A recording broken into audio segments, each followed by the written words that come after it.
El otro manual que está referido a lo que es túneles, muros y obras complementarias.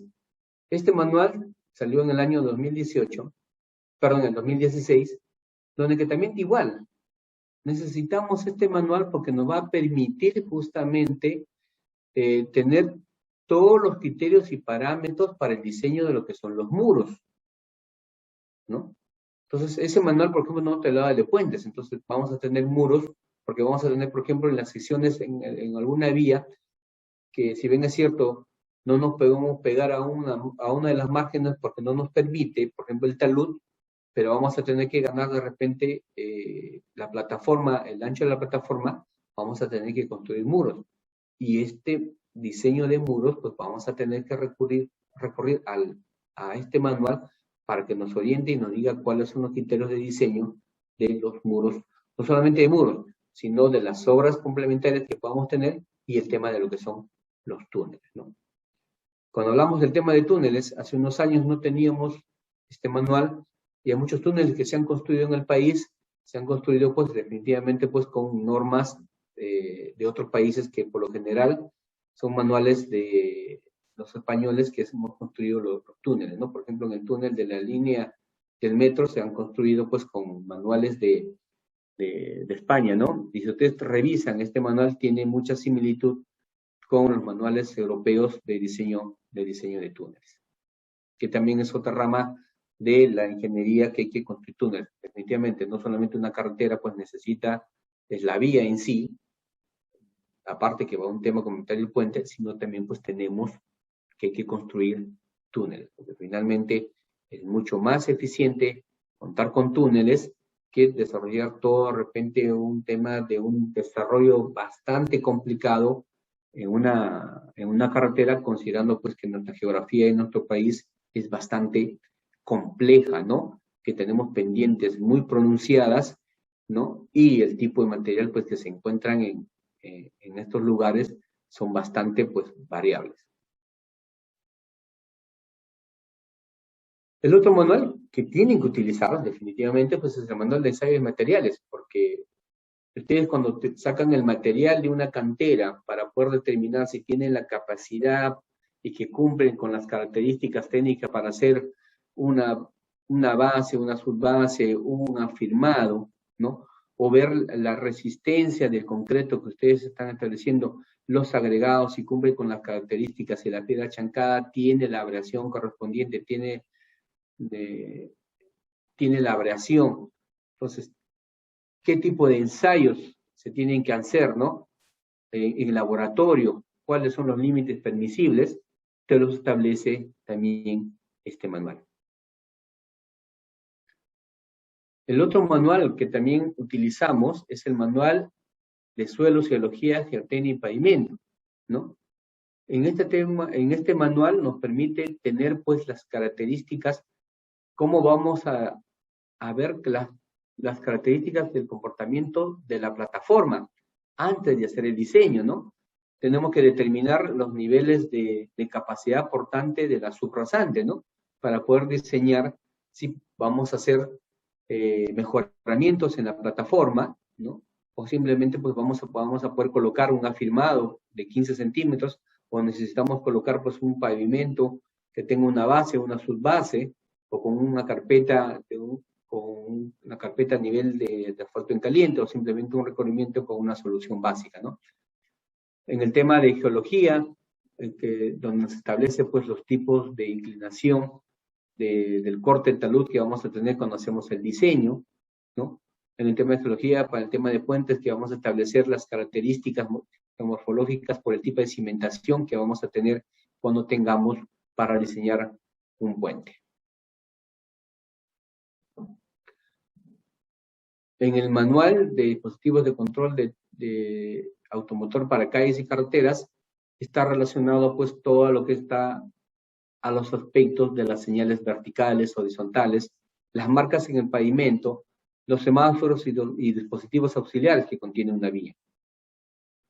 Aquí en nuestras carreteras que por ejemplo tenemos en nuestro país, todavía no estamos implementando los sistemas inteligentes de transportes, en otros países ya se están dando.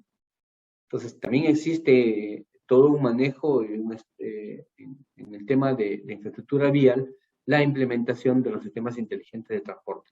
Ahí estamos hablando, pues, del control automático de lo que es la cantidad de flujo de vehículos. Uno de los casos, por ejemplo, muy palpables, ustedes cuando han venido a Lima o viven en Lima, ven cuando van por la Panamericana Sur, tienen el pago del peaje no en forma mecánica, que ustedes van pues con el dinero y hay una caseta, sino que se paga pues con tarjeta como si pagáramos el ingreso al metropolitano o pagáramos pues con una recarga de un celular. Simplemente automáticamente se pega un sticker en el vehículo y las cámaras infrarrojas reconocen el sticker y pasa automáticamente pues el vehículo y no se detiene en su trayectoria, ¿no? Entonces son aspectos que poco a poco se van a ir implementando pues en nuestras vías el componente de lo que son los sistemas inteligentes de transporte, que es un tema bastante amplio también. El otro manual es el de seguridad vial, ¿no? Es para cumplir las etapas del tema de lo que es, que va relacionado al tema del diseño geométrico, en el tema de seguridad vial. Entonces, en este manual nos va a permitir justamente, por ejemplo, construir, por ejemplo, muros de contención. Por ejemplo, cuando tenemos rellenos muy altos, vamos a tener que construir muros. Entonces, van relacionados al tema de seguridad vial. En el tema de la colocación, en qué puntos o a lo largo de la vía vamos a colocar guardavías, vamos a colocar reductores de velocidad, ¿no? Entonces, todos estos aspectos consideran en el componente del manual de seguridad vial. Bien, ¿alguna consulta hasta ahí? Ya creo que estamos con la hora.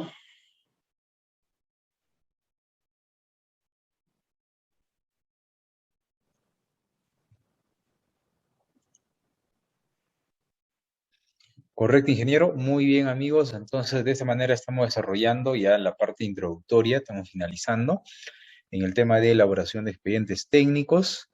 Estamos iniciando la próxima semana, el día 23, en el cual ya pues lo vamos a desarrollar de manera privada. Recuerden el curso por 3 meses para que ustedes puedan interactuar, hacer consultas. Correcto. A ver, vamos a pasar al tema de las consultas, que también es importante. A los participantes del Zoom, por favor, a las personas que todavía se encuentran en Zoom, nuevamente pueden activar su audio y formular su consulta. A ver si hay alguna consulta de parte del Zoom. A ver, mientras tanto pasamos a las consultas. Una consulta de Facebook, ingeniero Javier Quispe, gracias por la consulta. Nos dice, ¿cuál es el procedimiento cuando el consultor que hizo el expediente técnico y luego para poder ejecutar lo revisan el residente o ejecutor del expediente y encuentran errores y el consultor no responde a la entidad?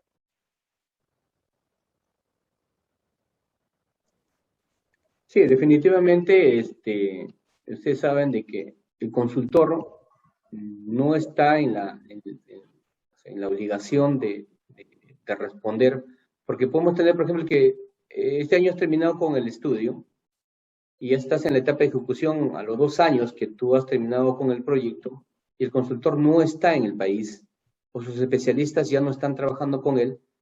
Y es lo que sucede frecuentemente. Hacen las consultas y no hay una respuesta. Pero esa respuesta no se puede quedar pues sin responder, porque definitivamente lo que hablábamos justamente al inicio, la consecuencia de las ampliaciones del plazo, del desarrollo de la ejecución de las obras, justamente es uno de los elementos es que no hay respuesta inmediata a las consultas que se hacen con respecto al proyecto. Pero en este aspecto, cuando el consultor no responde, quien tiene que asumir la respuesta es la entidad. Es la entidad es la que tiene que asumir la respuesta para evitar que justamente sucedan, en el momento de la ejecución, se puedan otorgar desampliaciones de plazo producto pues, de no respuestas a las consultas. Pero sí el consultor está en la obligación de realizarla, pero si no responde, definitivamente tampoco la institución se puede pues, quedar cruzado de brazos y no puede actuar y tiene que responder, ¿no? Entonces, para eso tiene que tener pues un equipo multidisciplinario que permita justamente resolver esos aspectos. Pero como hablábamos al inicio, nuestros gobiernos locales no tienen esa capacidad, definitivamente, para poderlos atender justamente de estas respuestas y estas consultas. Por lo general, siempre pues lo maneja el administrador de contrato, que es una sola persona, que en este caso tendría que ser el llamado en responder a la consulta que hace el contratista. Correcto, ingeniero. A ver, continuamos con las consultas. Y vamos a una consulta de YouTube. A ver, de Waterhouse Construction, dice, ¿desde cuántos metros de luz se denomina puente y desde cuánto de luz para menor ya no es puente? Según el manual de hidrología, la luz del puente es ahora mayores a 6 metros ya se considera como un puente.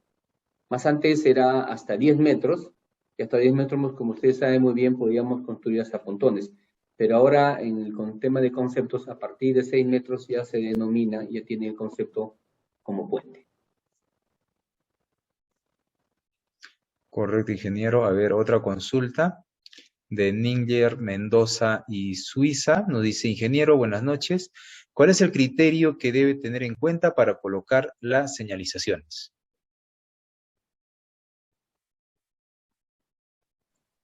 A ver, la colocación de las señales es todo una evaluación que se hace. En principio, por ejemplo, para colocar, hay un elemento primero, ¿qué tipo de señales vamos a colocar? Hay señales verticales y hay señales horizontales. En las señales verticales, por ejemplo, tenemos las señales informativas. Y las señales informativas, por ejemplo, las colocamos, por ejemplo, al ingreso de los puentes, ingreso y salida de los puentes, ponemos los nombres, la longitud y la característica de los puentes. Tenemos, por ejemplo, al ingreso de las ciudades, ¿no? Tenemos las señales verticales que son las reglamentarias, las señales preventivas, ¿no? Como vimos en el ejemplo, las preventivas nos dicen, ¿sabes qué? Más adelante hay una curva peligrosa, hay zona de derrumbe, pero esas zonas que especificamos, que son preventivas, que te dicen zona de derrumbe, es porque en el desarrollo del estudio se ha podido advertir de que en esas zonas permanentemente pues, hay deslizamiento de material. O, por ejemplo, hay cruce de animales, que por general hay zonas donde que cruzan, por ejemplo, en las zonas altas cruzan, por ejemplo, los auquénidos, y entonces dice cruce de animales y disminuye la velocidad. Son esos aspectos que se toman a lo largo de cuando uno desarrolla el proyecto, se van tomando esos aspectos que cuando uno va a colocar ese tipo de señales, vamos a tener que desarrollarlas a lo largo del proyecto. Correcto, ingeniero. A ver, otra consulta de Anthony Apolo dice, consulta, ¿qué tipo de expedientes o tipos de obras se realiza en el curso y a qué nivel incluyen cálculos? Perdón, no le entendí la pregunta. ¿Podrías repetir, por favor? Correcto.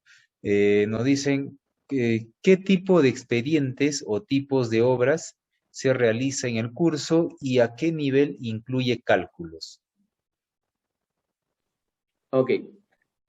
No te había entendido en el curso. A ver, en el curso que vamos a desarrollar, van a ser aspectos bastante generales, porque si vamos a abocarnos a un tema de diseño muy puntual, tendríamos que hacer cursos muy específicos. Por ejemplo, si hablamos el diseño específicamente, diseño geométrico, tendríamos que, ya por ejemplo, como le decía, ¿no? Que tendríamos que tener todos los elementos de la información básica de ingeniería, tendríamos que tener, por ejemplo, el diseño ya del pavimento, cuál es el espesor, y tendríamos que utilizar, por ejemplo, pues estas herramientas, ¿no? Que son los programas, ¿no? Como el AIDC, y hay una serie de herramientas que nos permiten hacer el diseño, la utilización, ¿no? O cuando formulamos el presupuesto, que utilizamos por lo general siempre el programa del S10 o en la programación el MC Project, ¿no? Específicamente para ese tipo de desarrollo de proyectos tendríamos que tener cursos específicamente para ahondar muy al detalle. En este curso vamos a dar la orientación básica de cómo ingresar de repente la información, pero no vamos a entrar a cálculos porque definitivamente el tiempo que tenemos para el desarrollo, para abarcar estos 5 componentes no nos daría. Definitivamente sería materia de de otros cursos mucho más específicos. Correcto, ahí tengo una consulta de su ingeniero. La participante Claudia Armas nos dice, buenas noches, los manuales que se han presentado en la presentación son los actualizados. ¿Algunos de ellos están en el trabajo de actualización? Sí, todos los manuales son actualizados. El último es el del manual de seguridad vial que salió en el año 2018. El 19 no ha habido ninguna actualización. Ustedes como comprenderán, el año 2020 hemos tenido todo el tema de la pandemia, no ha habido ninguna actualización. Entonces los manuales no se actualizan en forma permanente. Si ustedes ven la DG 2018, después de 4 años que fue la anterior, el 2014, ¿no? Se empezaron así cada 4 o 3 años, empieza la actualización de los manuales. No, los manuales sí se actualizan, pero lo que sí hemos mostrado ahora sí son los manuales que están vigentes, ¿no? Correcto, a ver, otra consulta más. Ander Romero Trucios nos dice, buenas noches. ¿Cómo se manejan las coordinaciones entre el contratista, concesionaria y Ocitran?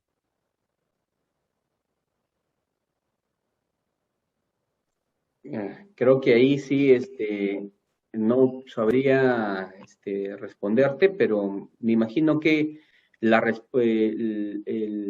contratista, cuando hablamos, ¿a qué te refieres con Ocitran? Un poquito que a ver, para entenderte la pregunta, porque Ocitran es el ente regulador. Ocitran es el ente regulador y Ocitran por lo general pues participa más en proyectos que desarrolla Proinversión, ¿no? Que son otros tipos de contratos, ¿no? Pero para elaborar, pues definitivamente un expediente técnico, lo que estamos mencionando, tiene que cumplir esas características, pero en el tema de la comunicación y seguimiento, para el tema de lo que se maneja en el marco de proinversión, y que son obras, por ejemplo, concesionadas, tienen un marco regulatorio distinto, ¿no? En los tipos de los contratos tipo asociación públicas privadas también tienen otro tipo de manejo. Así, por ejemplo, el que tenemos por obras por impuesto también, que son otro tipo de contratos que tienen una particularidad de trabajo, ¿no? Pero lo que nosotros nos estamos enfocando para el tema de la elaboración de expedientes es un tema que ninguno de estos aspectos de tipo de contrato se escapa, pero que sí hay una relación entre el contratista o la institución que maneja, tiene que ser la misma que establece la ley de contrataciones. O sea, hay un manejo de comunicación, tiene que haber siempre un administrador quien administre el contrato, tiene que haber un supervisor quien controle, independientemente de la entidad que convoque la ejecución de la obra, tiene que haber ese enlace. Y la comunicación es con la institución, ¿no? Y el primer filtro de todo contrato es el supervisor, porque el supervisor es el responsable directo en representación de la institución que está ejecutando un proyecto, que tiene que el contratista comunicarse de cambios, de modificaciones, de ampliaciones, de adicionales de una ejecución de una obra. Los procedimientos y los plazos los establece pues cada uno de los contratos que se establecen en los distintos tipos de modalidad de ejecución, ¿no? Pero el manejo del control del contratista con la institución tiene que ser de esa manera. Correcto, ingeniero. A ver, otra consulta más. John Bonachón dice, ingeniero, buenas noches. ¿El estudio de suelos debe estar incluido en el estudio de geología y geotécnica o necesariamente el estudio de suelos debería ir en un capítulo aparte? Esto implicaría una observación de parte de la entidad a la hora de revisar el expediente técnico. Si bien es cierto, el manual es uno solo, ¿no? Dice suelos y geología, pero en el desarrollo del expediente tiene que ir separado. Es un estudio netamente de suelos, canteras, fuentes de agua y diseño de pavimento. Ese es el capítulo que vamos a desarrollar más adelante. Y aparte es otro capítulo que es netamente geología y geotecnia. Van separados. Si lo presentan en forma conjunta, suelos y geología, definitivamente sí te lo van a devolver observado, porque tiene que ir separado, porque son componentes distintos. el de suelos es un especialista y el de geología es otra especialidad. Entonces va bien marcado estos dos componentes. Tienen que presentarlo por separado. Correcto, ingeniero. Hay otro comentario de Albert Brandon. Dice, buenas noches, ingenieros. ¿Qué sería necesario para implementar nuestros propios manuales de acuerdo a la realidad peruana? Porque la mayoría son copias.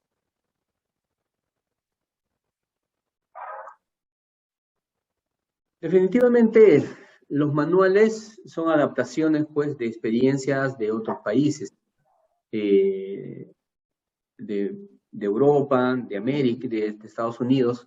Por ejemplo, en el tema de puentes es en base a lo que establece el manual de Lashto, por ejemplo, ¿no? En el tema de ensayo es igual, pero para elaborar nuestros propios manuales, pues definitivamente involucra mucho el tema de investigación. Pero justamente, más bien, producto de la experiencia que se ha tenido durante lo largo de todos estos años, se han ido modificando o se han ido actualizando justamente los manuales. Justamente ese es el tema de que los manuales no son componentes estáticos, son herramientas que tienen que irse actualizando en forma gradual porque se van implementando pues las experiencias que se tienen, por ejemplo, a lo largo del desarrollo de los proyectos, justamente estos aspectos. Y prueba de ello es, por ejemplo, de que les comentaba, ¿no? Hace unos años existía el manual de diseño de bajo volumen de tránsito, que fueron derogados, y ahora fueron absorbidos por un solo manual, que es el manual de diseño geométrico de carretera. Pero en este manual, pues, complementa y toma las experiencias de a lo largo del desarrollo del estudio, se van actualizando.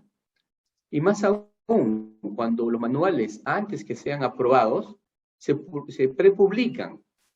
Se prepublican por 30 o 60 días, se prepublican en la página del sector para que todos, tanto como estudiantes, profesionales y público en general, puedan emitir sus comentarios de lo que se está plasmando en estos manuales y que permitan, antes de su aprobación, poder ingresar justamente los comentarios que se dan. Entonces, tampoco no es un tema que no solamente es de una copia, sino también estos manuales, justamente los últimos que se han ido dando, y todos antes de su aprobación pasan por un tema de consulta. Y eso es obligatorio, porque antes de aprobar cualquier norma, cualquier manual, tiene que estar prepublicado, así como cualquier norma que se prepublica de un reglamento, tiene un plazo de consultas, viene una evaluación y se actualiza la información. Y si en el transcurso de, por ejemplo, de estos años, como ustedes ven, las tecnologías van cambiando, también tiene que actualizarse. Entonces, si ustedes han visto, por ejemplo, los manuales de señalización, no son los primeros manuales que se salieron hace unos años atrás, han cambiado. Y al cambiar los manuales, pues definitivamente hay que ir actualizándolo. Por ejemplo, si tengo entendido que están, por ejemplo, actualizando el Decreto Supremo 034, el manual de reglamento de gestión de infraestructura vial, se están cambiando, se están adecuando. Así, por ejemplo, el manual de conservación vial se han ido actualizando, por ejemplo, en varios artículos que van relacionados, por ejemplo, a lo que son la conservación por niveles de servicio, ¿no? Lo que originalmente no estaban considerados. Entonces, como ven, estos manuales son totalmente permisibles a ser cambiados y, perdón, a ser actualizados permanentemente en función a la experiencia que se va teniendo en el sector. En el sector, en el Ministerio de Transportes, que hay una dirección que se encarga netamente de ver estas actualizaciones, que justamente a través de sus áreas técnicas que ellos tienen, hacen esa actualización. Pero ponen consulta. En principio, pide opiniones, en este caso, por ejemplo, el sector, opiniones de las unidades orgánicas, que son las unidades ejecutoras, y pues también de los gobiernos regionales y locales y del público en general. Y ahí es enriquecido, pues definitivamente los manuales, ¿no? Claro que sí, hay que mucho para trabajar, y si tenemos que desarrollar los propios manuales con nuestra propia experiencia, eso implica investigación y también demanda de mucho tiempo, ¿no? Pero a lo largo, pues, del desarrollo de todos estos años, de poco a poco se han ido actualizando y se han ido, pues, plasmando a nuestra realidad estos manuales. Correcto, ingeniero. Y la última consulta, ya para finalizar, Richard Ustúa Villegas nos dice, buenas noches, ingeniero, ¿se tocarán temas, puntos, el tema de ambiental? Sí, claro que sí. Vamos a tocar, como mencionamos inicialmente, sí, vamos a tocar aspectos también con respecto a qué es lo que vamos a elaborar con el tema ambiental. Así es. Correcto, ingeniero. Muy bien. Entonces, estaríamos ya finalizando, ingenieros. Nos hemos pasado ya unos minutos. Gracias por su participación, ingeniero Walter. Y bueno, a través de su persona, ¿no? Reiterarles también al público, la invitación todavía está abierta. Esta semana estamos recibiendo ya las últimas inscripciones. Hasta el día miércoles, por favor, ya estamos cerrando las inscripciones para este curso de elaboración de expedientes técnicos, metrados, costos, presupuestos y programación de obras. Ya, como se les ha mencionado, va a tener 3 meses de duración y las sesiones pues lo vamos a estar desarrollando de manera semanal a través del Zoom. Entonces, ingeniero, también le invitamos, ¿no? Para que usted también pueda reiterarles la invitación a todos los participantes que nos están siguiendo en esta transmisión y que pues puedan solicitar, ¿no? Su inscripción para este curso de elaboración de expedientes que va a estar pues muy interesante. Muy bien. Los invitamos a participar en este taller. De aquí en adelante, que hemos visto esta parte introductoria, que es la parte de lo que son los manuales, que es muy importante para el desarrollo de los expedientes.